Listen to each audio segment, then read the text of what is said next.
BuzzFeed's article, "It's a Nightmare to Maintain. Homeowners Are Revealing the 23 Worst Things They Regret Spending a Ton of Money On," was an interesting read. It got some things right, but as you might expect, they missed the mark once or twice. Let's get into it and let me know what you think in the comments. Welcome back, Remodelites. I'm Dave with Remodel Media, and since 2005, I've helped people put together kitchens, baths, outdoor kitchens, and various other home renovation projects. I'm on a mission to eliminate remodel regret, and I do that by bringing you the latest tips, tricks, and products for your home remodel. So if you're new here, follow along. We'll have some fun. Number one, I sound crotchety and old, but none of my appliances need to connect to the internet, of all things. What the hell does a fridge need Wi-Fi for? That's a great question. I'm glad you asked. Wi-Fi in your appliances can actually serve a purpose besides just surfing the net or being able to control them from your smartphone. The most important reason for having an appliance connected to the internet comes down to service. Let's say in a few years your fridge starts making a funny noise or displays an error code or even just goes out entirely. With a Wi-Fi enabled fridge, many times the manufacturer can log in, look at the error report, and determine what is the most likely cause of the failure. This will ensure that the service only has to make one trip and they show up once with the right part instead of coming out, inspecting the appliance, maybe taking it apart, finding the cause of the failure, ordering the part if it's not on the truck, waiting for it to arrive, getting back to you on their schedule, and finally getting your appliance fixed. All of this saves you time, hassle, and if your appliance is not under warranty and you're paying for the repair, then it saves you money as well. Number two, fancy rugs. Nobody cares. Get them on clearance and call it a day. The reality is you might not care, but somebody else might. Some people prefer shoes with red bottoms or to drive a car that looks like it was drawn by a 5-year-old. But for the rest of us, that's not very important. I've said it before and I'll say it again. Every product is right for somebody. Number three, pools. Everyone always wants a pool, but they are extremely expensive to put in, especially where I live. The cost doesn't add half the value to the overall value of the property. And depending on where you live, pools can be up to several $100s a month in electricity for the pump, chlorine, and other general maintenance stuff. Oh, and that doesn't even include the fact that the pump and filter need to be replaced about every 6 years or so. There is some truth to this one. I grew up in Southern California, and we were fortunate enough to have a house with a pool. My parents even had one of those signs that said, "Welcome to our ool. Please notice there is no pee in it. Please keep it that way." And people wonder where I get my warped sense of humor. But yeah, pools are costly and definitely a luxury item. I would never recommend someone put one in a remodel in a house they were going to sell or flip. They will not get a good return on their investment. At the end of the day, a pool is another one of those because I want one purchases. Personally, I'd rather have an outdoor spa than a pool. Number four, don't get nice new furniture if you have pets and or small kids. They destroy everything. Once the kids are a little older, we might try to get a nice new couch. But until then, an old busted couch is perfectly sufficient for toddler parkour. Speaking as a parent and a pet owner, this is another point that rings true. Kids and animals chew on things they shouldn't. They tend to track mud and dirt in places you would never want it. So unless your response is, "That's the maid or the nanny's problem," you can find great stuff on clearance as hand-me-downs and from friends and family or Facebook Marketplace. Number five, bathroom remodeling. You just go in there a few times a day to use the toilet and shower. Why did we as a society decide that it should look like the most luxurious room in the house? Okay, this one I consider shots fired. This was most likely written by a man as well. First off, let's talk about stay-at-home moms. Oftentimes, this is the closest they'll see to a spa until they get that massage envy certificate on Mother's Day. Why wouldn't you want it to be some kind of retreat from the insanity of life? It's literally the room that is built around self-care. It's about way more than just using the toilet or showering. You use it for first aid, for putting on makeup, getting ready to go out, skincare, eye care, and as I said before, all other manner of self-care. Plus, if you want a more pragmatic, finance-based approach, you can say that between the bathroom and the kitchen, it's one of the rooms that will get you the largest return on investment when you do sell the home. Ask any realtor which rooms sell the home, and they will likely tell you bathrooms and kitchens. Number six, you don't need to call a handyman or pro for every little thing. YouTube and a couple of trips to the hardware store, okay, maybe more than a couple, will save you a ridiculous amount of money. Not just that, but you'll learn some new skills too. This is something I believe wholeheartedly. There are so many projects you can tackle in your own home that do not require much more knowledge than righty-tighty, lefty-loosey. I knew someone who called a handyman just to change the hand shower in their bathroom. You want to know how hard that was? I'll show you. This is a typical hand shower hose. This end, the one shaped like a nut, goes on the wall, and the cone end goes on the hand shower. Sometimes they both have a cone end. That happens too. In any event, there's threads on the inside. So literally, we're going to pretend that this microphone is a hand shower. You would take your hand shower and go righty-tighty, a couple of turns, and you're done.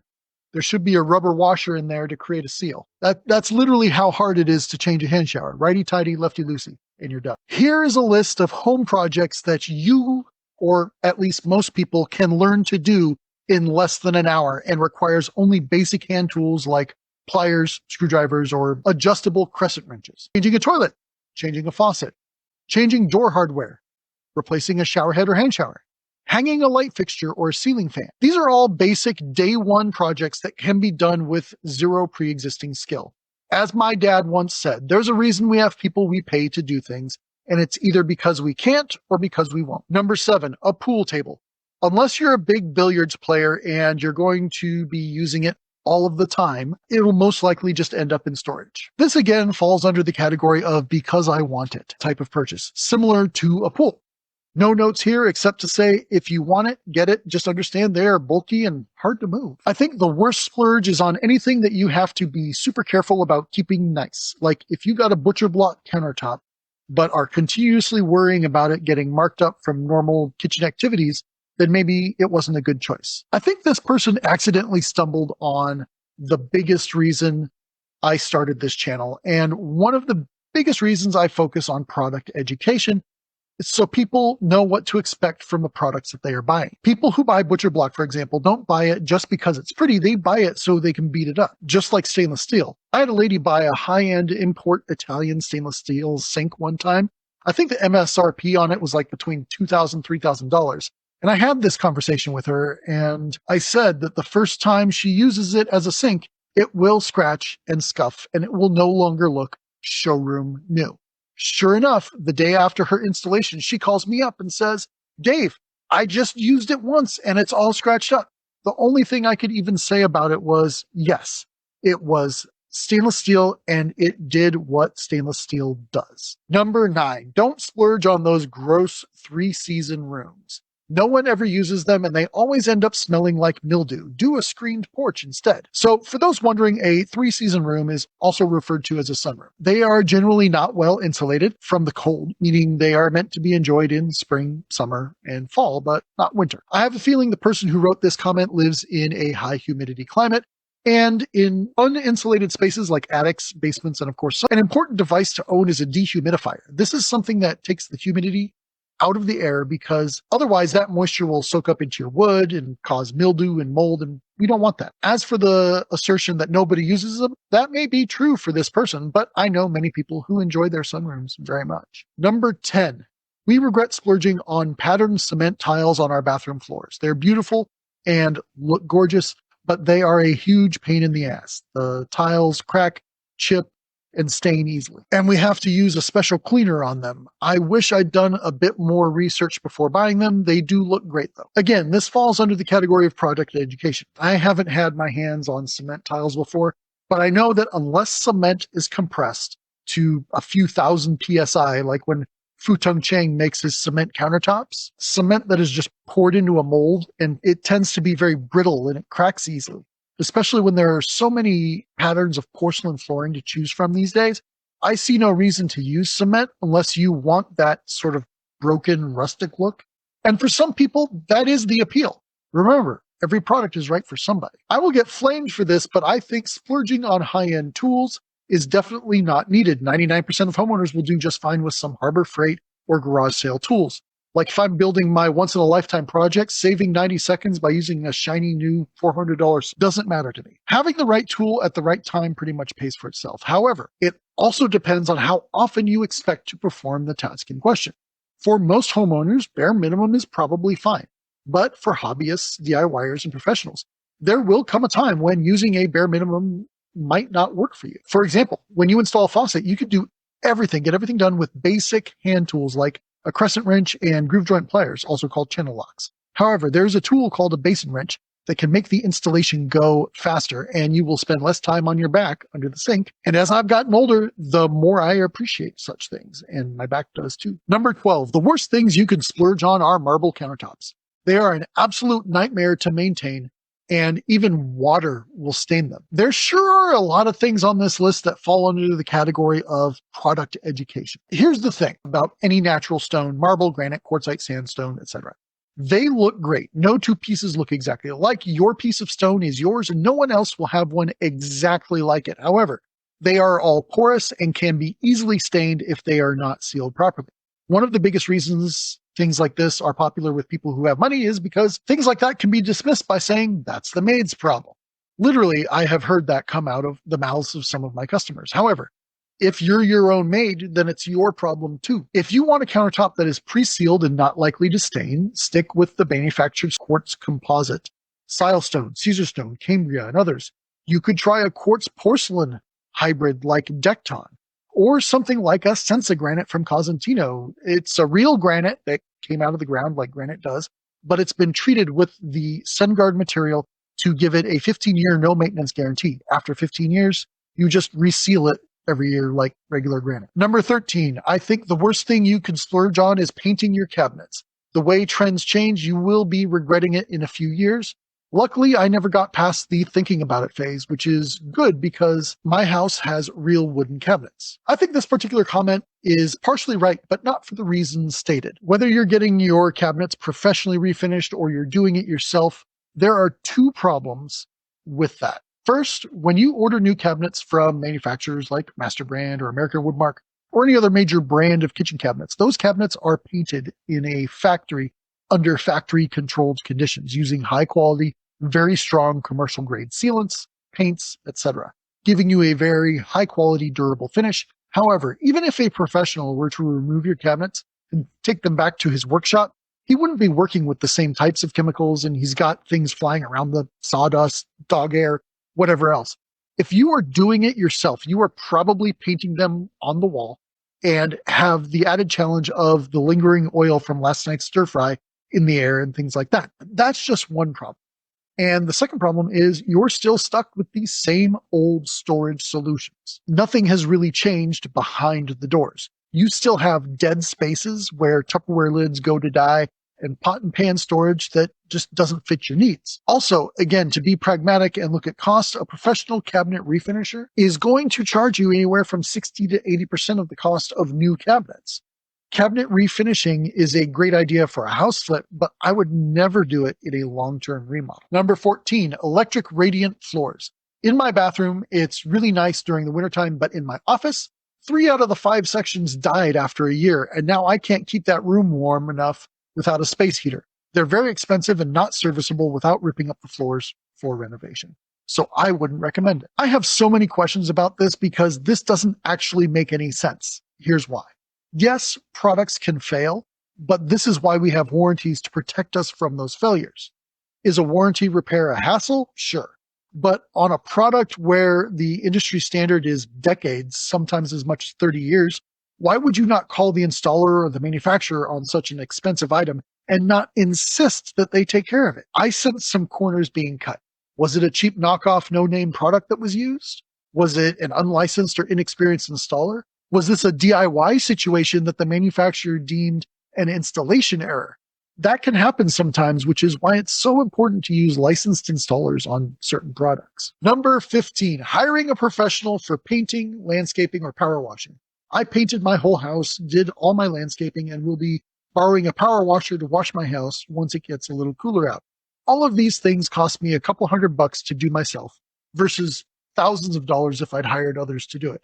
Honestly, no notes. Like we talked about before, there's a reason we have people we pay to do things, either because we can't or because we won't. 16, gutter guards. You still have to clean your gutters, but now you have to disassemble them first. I'll be honest, I have no experience with these, so I'll take your word for it. Leave a comment below. What do you think about gutter guards? Saunas and hot tubs. Don't get me wrong, they're really cool, brag-worthy, exciting for the first couple of months. After that, you don't really use it all that much because it's either too much trouble or costs too much to heat. Saunas are very different from hot tubs, but both are luxury items. like pools. People should get them because they want them, but don't expect a positive ROI. Number 18, replacing a lawn with pavers, especially if you have a southern facing yard. The reflected heat and radiated heat makes everything twice as hot for twice as long. This is the catch-22 with droughtscaping. I grew up in Southern California, and we always were in a state of water conservation. Sometime in the late 90s or early 2000s, it became incredibly popular to do drought-resistant landscaping. And you see, there's a reason why cities tend to be a lot warmer than rural areas. Yes, some of it has to do with smog and pollution and things like that. But a big factor is the fact that cities are made of concrete and asphalt, essentially man-made rocks that soak up all the heat and radiate it out, as opposed to trees and grass that tend to absorb a lot of that heat.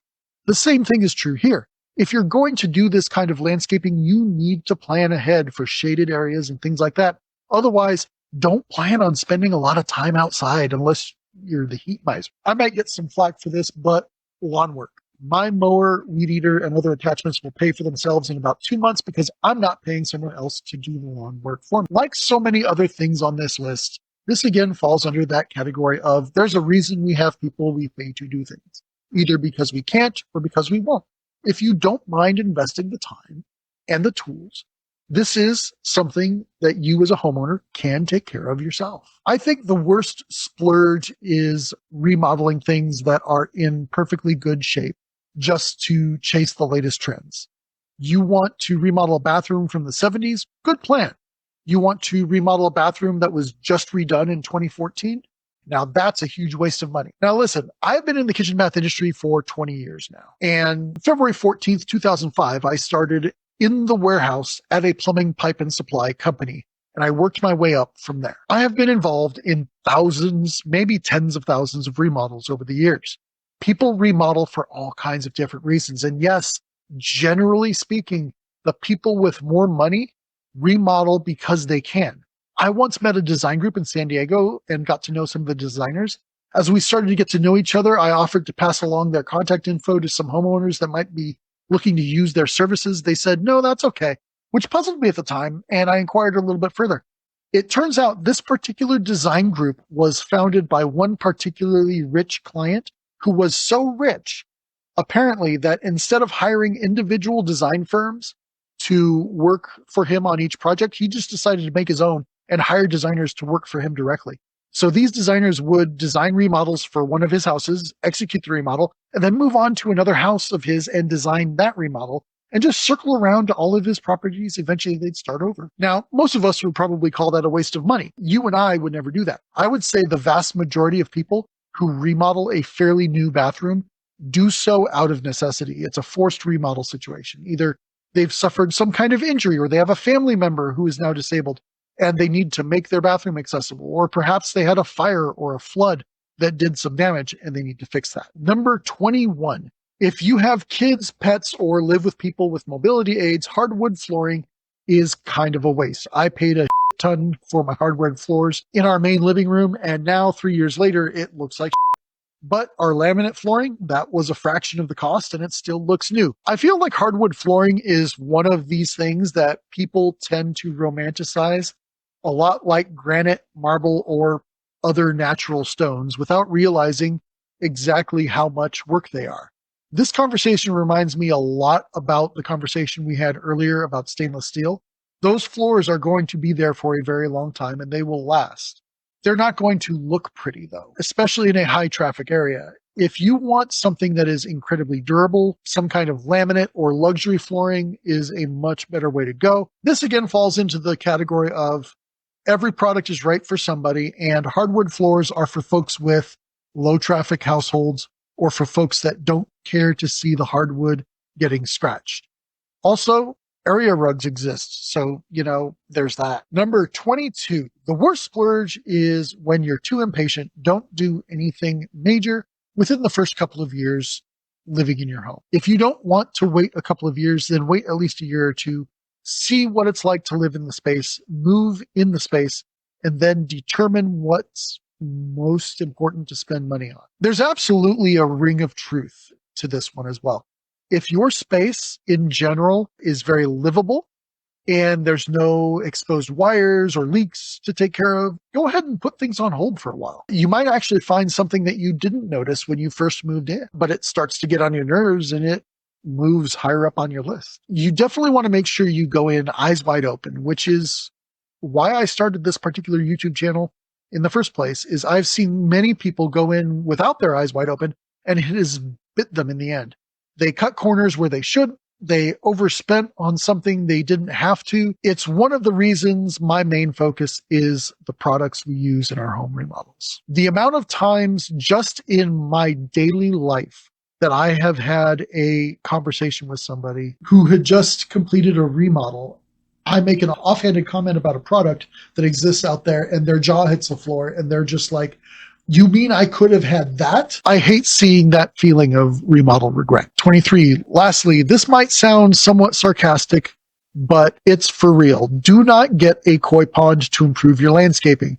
Those fish will suck you dry because of the maintenance, special food, filtration systems, the whole lot. The first pond you put in will be too small and you'll want to redo it and get a much larger, more elaborate one every few years. You'll join the local koi pond club and will eventually want to import fancy fish from Japan. You'll visit other club members' homes and get jealous of their ponds and begin dumping even more money to improve your own pond. Trust me, just don't do it. Listen, I'm not exactly a tree-hugging hippie or anything. I eat hamburgers and chicken nuggets, but complaining about the maintenance of the food and the filtration systems on a koi pond seems silly to me. These are living beings that require your help to stay alive. They're a commitment. I wonder if you would have the same complaint about a puppy or a horse. Although a dog comparison is not really fair because those things have evolved to literally live by our side. But horses is a better example because they require their own separate housing and feeding and everything else. So yeah, if you're not going to get a horse because of the cost, I probably wouldn't recommend a koi pond either. It's not quite as costly as a horse, but you get the idea. As far as the rest of it, I think you're just experiencing a hobby or a special interest that happens to be very expensive. And I do agree, any hobby or special interest that involves living things is going to be expensive. I actually built a koi pond for my mother-in-law back when she lived in California. She loved it until the raccoons found it. So what do you think? Do you have a story of your own you want to leave in the comments? Let me know. What's something you regret spending money? Thanks for watching. I hope you got some good information out of that episode. Go ahead and click here for more videos. Go ahead and click here to subscribe. And make sure you check out the description below for relevant links to some of the products that we discussed today. And leave your comments and questions down below because I love answering them. As always, I'll see you in the next one.